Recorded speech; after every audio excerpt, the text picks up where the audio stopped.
Welcome to the An English Coffee Office. Today is Saturday, January 17, and like every morning, David and Alex are at the coffee machine. Morning, Alex.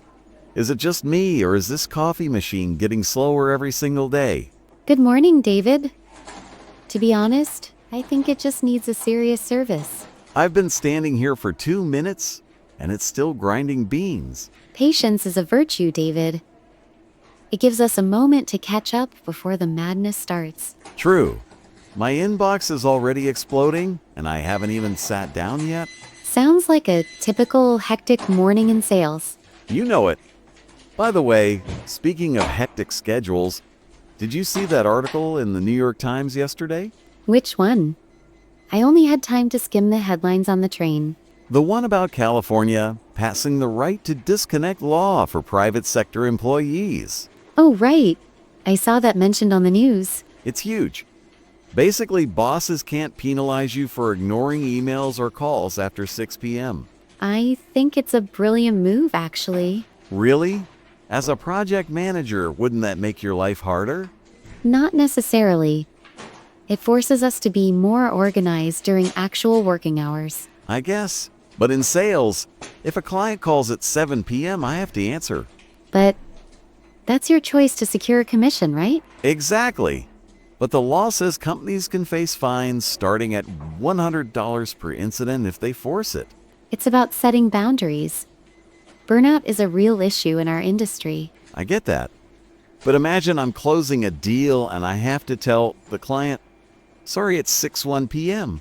Call me tomorrow. I don't think it applies to emergency situations or voluntary overtime, David. I hope not.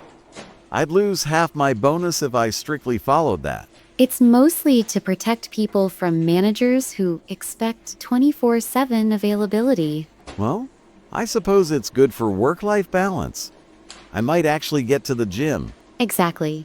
It helps people switch off and recharge. Speaking of recharging, did you see the tech news in the Washington Post on Wednesday? Are you talking about the Tesla Optimus Gen 3 release? Yes, they are finally selling the home version for $20,000. I saw the video demonstration. It's impressive, but a little creepy, don't you think? Creepy? Alex, it folds laundry. That is a game changer. I admit, the folding laundry part looked amazing. It can also load the dishwasher and water the plants. But $20,000 is a steep price tag for a fancy butler. Think of the time you save. Time is money, Alex. True, but I'm worried about the security aspect. What do you mean? It has cameras and microphones everywhere to navigate your house. So does your phone, and you carry that everywhere. That's a fair point. But a phone doesn't walk around my kitchen holding a knife to chop vegetables. You're too skeptical. I'm already saving up for one. Just make sure it doesn't glitch and throw your clean clothes in the trash. I'd take that risk. I hate doing laundry more than anything. I'd wait for the reviews. Let the early adopters deal with the bugs first. Always the cautious project manager. You need to embrace the future. I embrace technology that works. Let's see how it handles a messy house first. Fair enough. But if I get one, I'm naming it Jeeves. Classic? By the way, did you catch the entertainment news in USA Today this morning? No, I missed that. What's going on? The Academy Awards finally added a Best Stunt Coordination category for the 2026 Oscars. No way. Finally, I've been saying they need that for years. I knew you'd like that news. You love those action blockbusters. Absolutely. Those stunt guys risk their lives and get zero recognition. It's about time. The article said it's the first new category since 2001. That is crazy. Think about movies like Mission Impossible or John Wick. Exactly. The choreography in those films is just as artistic as the dancing in a musical. 100%. It's weird it took them this long to approve it.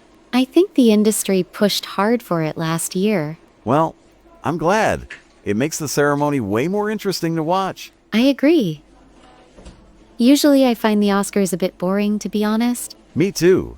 But now I want to see who wins the first one. It's good to see the unsung heroes of cinema getting a spotlight. Definitely. Maybe now they'll add a category for best sales pitch in a movie. Don't push your luck, David. Hey, Wolf of Wall Street? That was pure art. If you say so. Oh, looks like the coffee is finally ready. About time. I was about to fall asleep standing up. Grab your cup. We have that team meeting in 10 minutes. Oh, right. I need to prepare my slides for the quarterly review. You haven't finished them yet? I'm 90% done. I just need to tweak the sales figures. You like living on the edge, don't you? I work better under pressure. It's my sales instinct. Well, don't forget to send me the file before the meeting starts. Will do. I'll touch base with you after the presentation too. Sounds good. I need to go over the project timeline with the developers anyway. How is that going? Are they meeting the deadlines? Mostly. We had a small hiccup with the server migration, but we're back on track. Good to hear. I need that new feature live by next month to close a deal. We're doing our best. Just keep the clients happy in the meantime. That's what I do best, talking and smiling. And drinking coffee. Don't forget that part. Essential fuel for the corporate engine. All right. I'm heading to my desk. See you in the meeting room? See you there. Let's hope the boss is in a good mood. Fingers crossed. Have a good one, David. You too, Alex. Let's crush it today. Time to get to work. Don't forget to subscribe and practice your English every day. You'll see how it just keeps getting better and better. See you tomorrow. Hope you have a fantastic day.